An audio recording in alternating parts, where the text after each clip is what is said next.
I had spent weeks planning something special for Valentine's Day. My wife had been working late nights at her office, always talking about how stressed she was, so I thought surprising her at work would make her happy.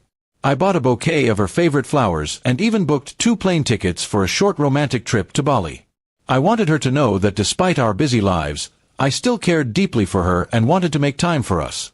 When I walked into her office building, my heart was racing with excitement. I pictured her face lighting up when she saw me standing there with the flowers.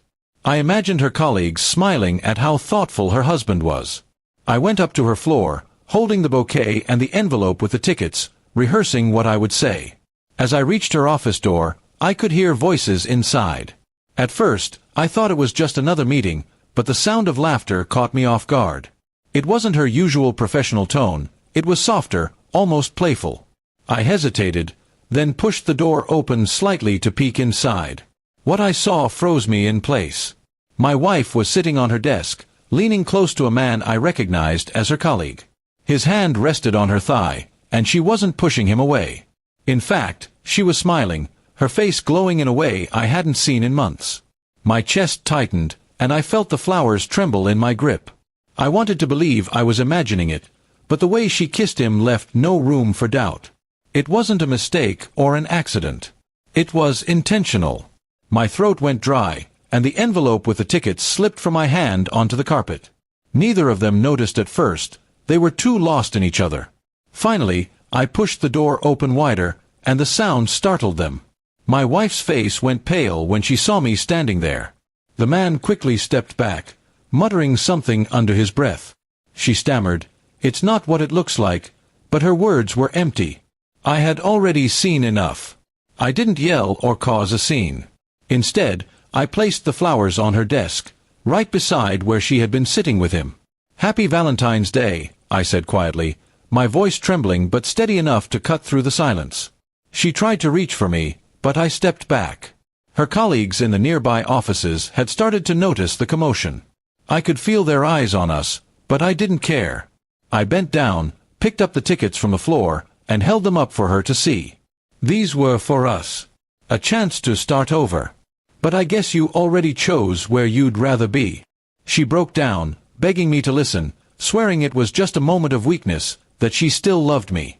But the betrayal was too raw, too deep. I couldn't look at her the same way anymore. My love, my trust, my years of commitment, shattered in a single moment.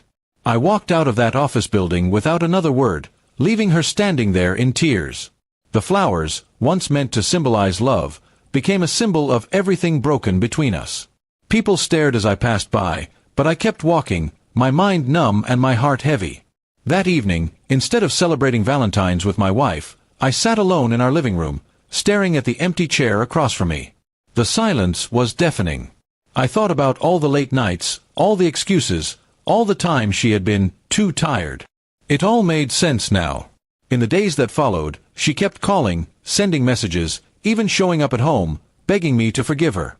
But the image of her with him replayed in my head every time I closed my eyes. I couldn't erase it, no matter how hard I tried. Trust, once broken, doesn't come back easily. Eventually, I filed for divorce. It wasn't the ending I had ever imagined, but it was the only path left for me. Valentine's Day, which was supposed to bring us closer, instead became the day I saw her true face. And though it hurt, it also set me free from a love that was no longer real.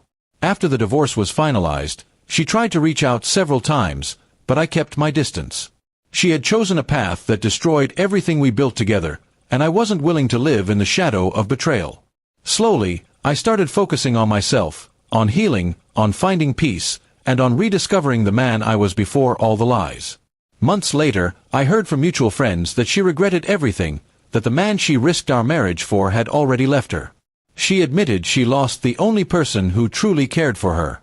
But by then, her regret meant nothing. I had already closed that chapter of my life, leaving her to live with the consequences of her choices.